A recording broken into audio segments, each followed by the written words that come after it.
The morning Margaret Hayes began canning, the sky hung low and gray over Millbrook, heavy with the promise of rain that wouldn't come. It was August of 1931, and the whole valley had turned to dust. She stood in her kitchen, sleeves rolled to her elbows, surveying the bushel baskets of tomatoes her neighbor had brought before dawn. They were misshapen things, split and sunce, scorched, the kind of produce that would have been tossed to the pigs in better times. But these weren't better times. You're wasting your energy. Her husband Robert had said the night before, when she'd announced her intention. Those tomatoes won't keep. Half of them are already turning, and we haven't got the sugar for proper preserving. Margaret had looked at him across the kitchen table, this man whose shoulders had begun to curve inward like parentheses around his defeat. The bank where he'd worked had closed its doors in March. Since then, he'd taken whatever work he could find, but jobs were scarce as hen's teeth. Still, she loved him, loved the way he tried to spare her from the brutal arithmetic of their diminishing prospects. "I'll make them keep," she'd said simply. Now, with the morning light filtering through windows she'd washed until they gleamed, Margaret set to work.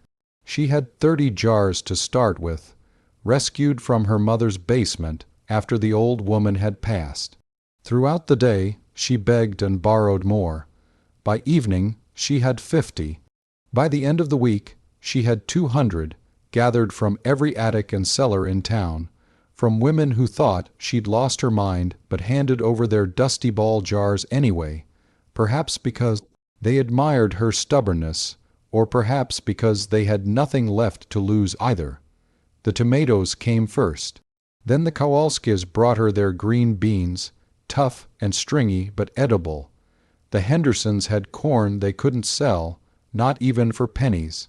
Old Mrs. Chen, who ran the grocery that was barely limping along, gave her the carrots and beets that were too ugly to display. Margaret took it all. She worked from first light until her eyes burned in the lamplight, until her hands were stained and pruned, until Robert had to help her up the stairs to bed because her legs had gone numb from standing. "You're killing yourself over vegetables," he said one night, his voice rough with concern and something else, something that might have been shame that he couldn't fix this, couldn't make things right with the sheer force of his will. "Better than letting them rot," Margaret replied.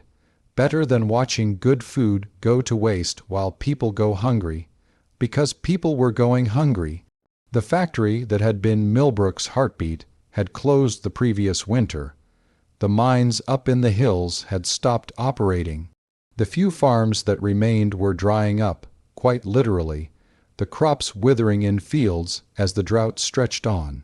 Every week, another family packed up and headed west, chasing rumors of work in California, leaving behind empty houses with windows like blind eyes. Those who remained were held together by pride and stubbornness and the thin hope that things would turn around. They shared what they could. They planted kitchen gardens and kept chickens. But by late summer, even these small securities were failing. The chickens stopped laying. The gardens produced stunted, bitter vegetables. The children were getting thinner, their eyes too large in their faces, their laughter becoming sparse and strange. Margaret saw it all. She saw Mrs. Patterson watering down the milk for her 4 children. She saw old Tom Bradley, who'd worked 40 years in the mine, sitting on his porch with his ribs showing through his undershirt. She saw the Henderson twins, once round and rosy, now sharp, pangled and quiet, and so she canned. She canned until her back screamed and her shoulders knotted. She canned until the steam in her kitchen made the wallpaper peel. She learned to make do without sugar, using less and less until she was working with almost none. She learned to process the jars longer, hotter, sealed tighter than the recipes called for.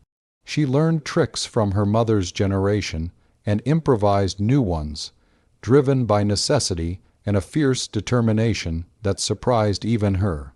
"They'll spoil," the women told her at church, shaking their heads. "Without proper sugar, without following the recipes exact, those jars will go bad. You'll poison someone. They're not safe," said Mrs. Hutchins, who'd been canning for 40 years and considered herself an authority. "The seal won't hold. You're creating botulism in glass jars, Margaret Hayes. Mark my words." But Margaret kept canning. By September, she had 400 jars lined up in her basement, glowing like jewels in the dim light. Tomatoes, beans, corn, beets, carrots, squash, even some applesauce made from the wormy apples the Johnsons couldn't sell. Robert had helped her build more shelves, hammering nails with methodical precision, saying nothing but staying close, his doubt and his support tangled up together. "What are you going to do with all of this?" he asked, standing back to survey the ranks of jars.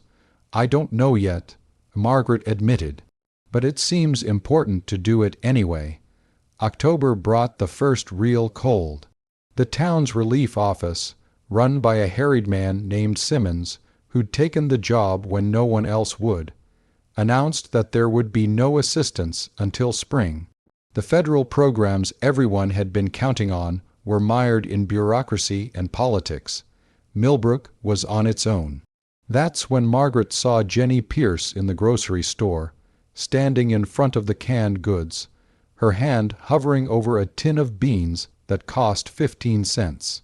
Jenny was 19, mother to a 6-month-old baby, her husband having left for Detroit months ago with promises to send for her. Those promises had proven empty. Margaret watched as Jenny's hand dropped back to her side, watched her walk away from the food she couldn't afford. Margaret made a decision. She went home, loaded up her wagon with 20 jars, and pulled it to Jenny's boarding house. She climbed the narrow stairs and knocked on the thin door. Jenny opened it, the baby on her hip, and her face went through a series of emotions, surprise and pride and desperate hope, before settling on wary gratitude. "I canned too much," Margaret lied. "Robert says I've gone crazy and will never eat it all. Would you help me out by taking some? I hate to see it go to waste." It was a transparent fiction, and they both knew it, but it allowed Jenny to accept. Margaret left her with tomatoes and beans and corn, with the baby reaching for the colorful jars and making happy sounds. The next day, Margaret took jars to the Pattersons, then to Tom Bradley, then to the minister, whose wife had been sick and who'd been struggling to manage. Each time she told the same lie, that she'd made too much, that she needed the help, please. Wouldn't they take some off her hands? And each time the recipient understood the lie for what it was, a kindness, an act of grace, but accepted anyway because hunger is a powerful eraser of pride. Word spread.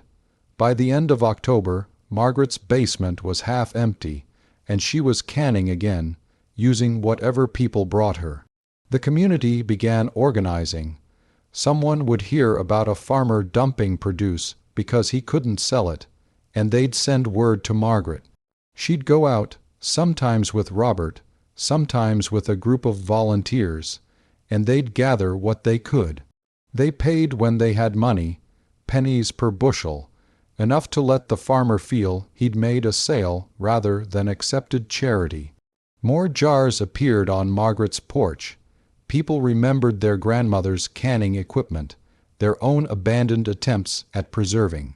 The jars came in all sizes and styles, some so old they still had zinc lids, but Margaret made them work.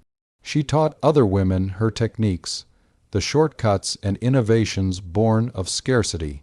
They formed teams, rotating through different kitchens, processing whatever vegetables and fruits they could get their hands on.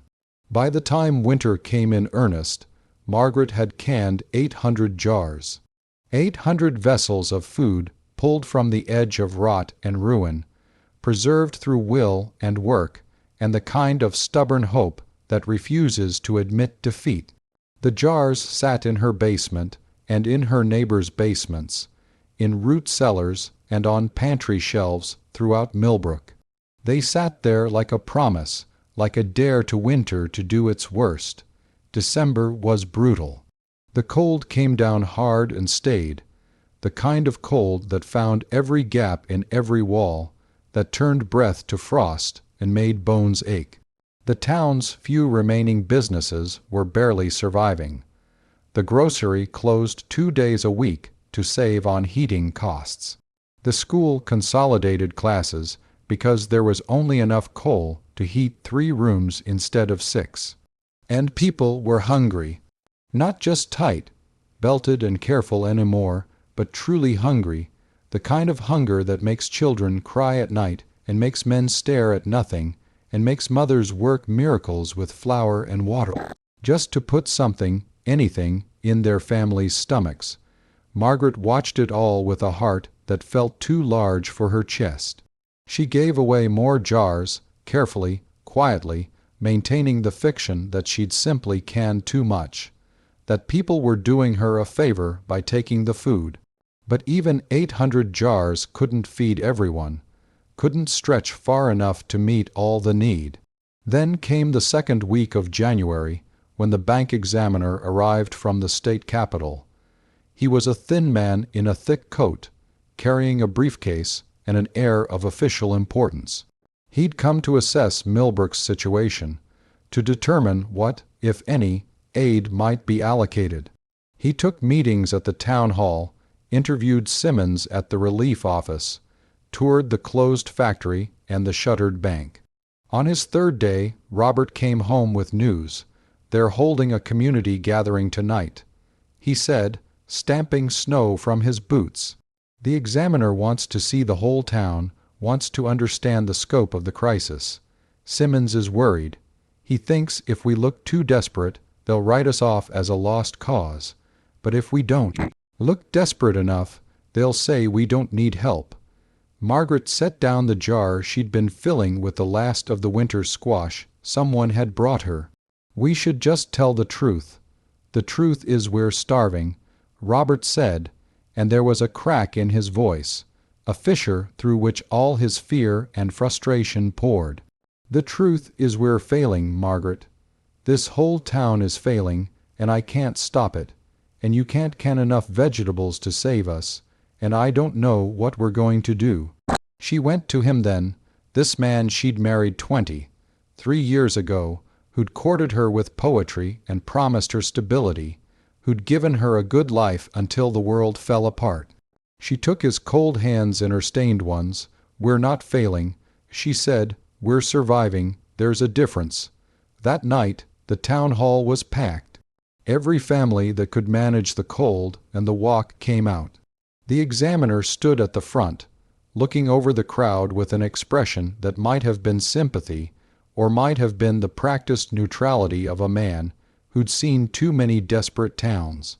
He asked questions: how many unemployed? How many children in need? What resources remained?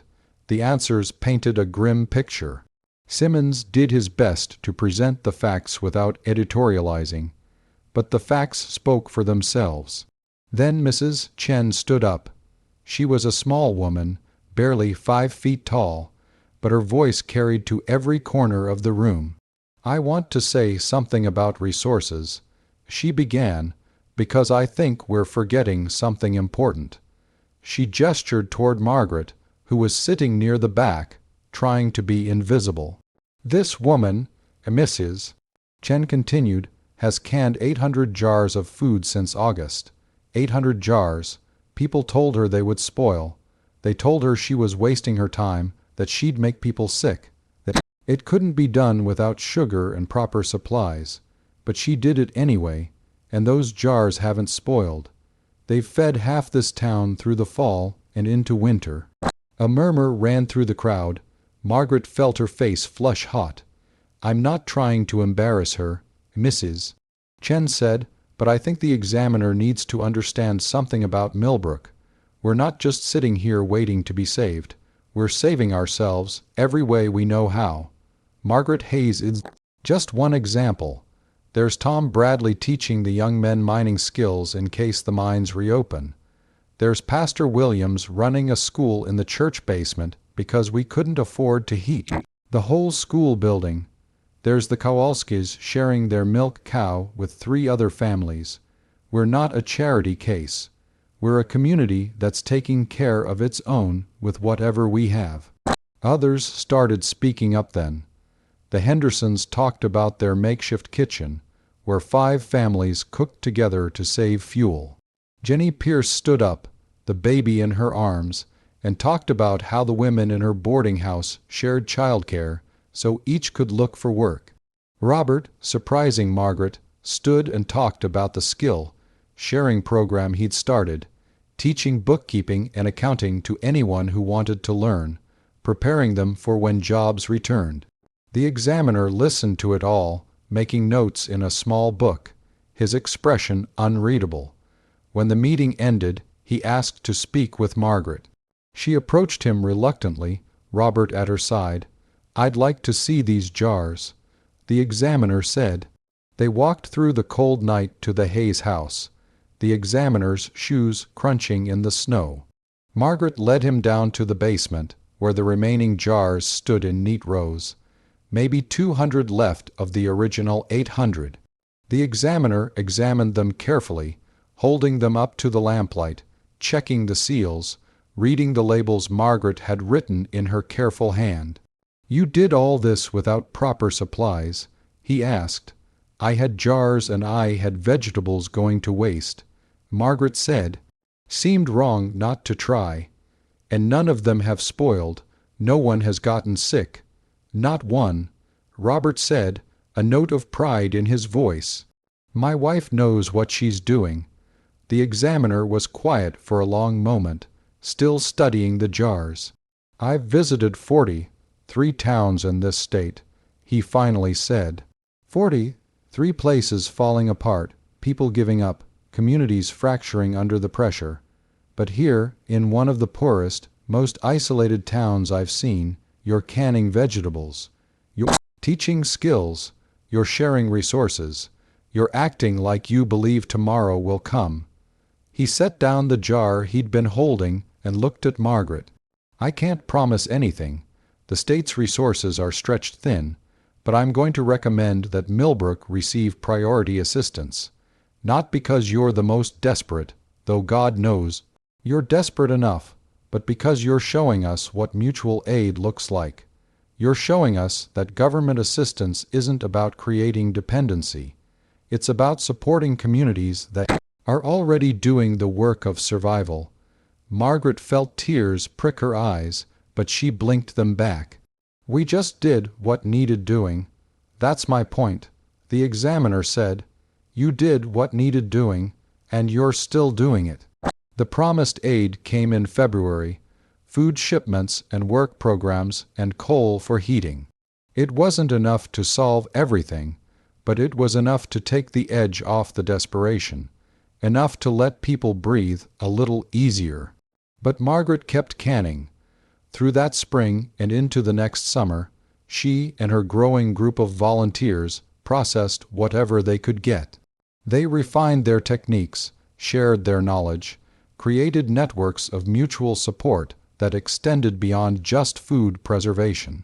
The jars became symbols of something larger. They represented the refusal to accept defeat. They represented the choice to act in the face of impossible odds. They represented the quiet heroism of ordinary people doing extraordinary things simply because they saw a need and had the courage to try to meet it. By the time the economy began its slow, painful recovery, Margaret Hayes had canned over 1,500 jars. They'd been distributed throughout Millbrook and beyond, to neighboring towns facing similar struggles, creating connections and building solidarity across communities. People still talked about those jars years later, when the Depression had passed into memory and Millbrook had rebuilt itself into something new. They talked about how everyone said the jars would spoil, but they hadn't. They talked about how one woman's determination had fed a town. They talked about how, in the darkest time, they'd taken care of each other. And Margaret, older now but still strong, still stubborn, still standing in her kitchen with her sleeves rolled up, would just smile and say what she'd always said: "We did what needed doing." Because that was the truth, simple and complete and utterly sufficient. In a time when the world was falling apart, they'd held together. And 800 jars, preserving food that everyone said would spoil, had helped them do it.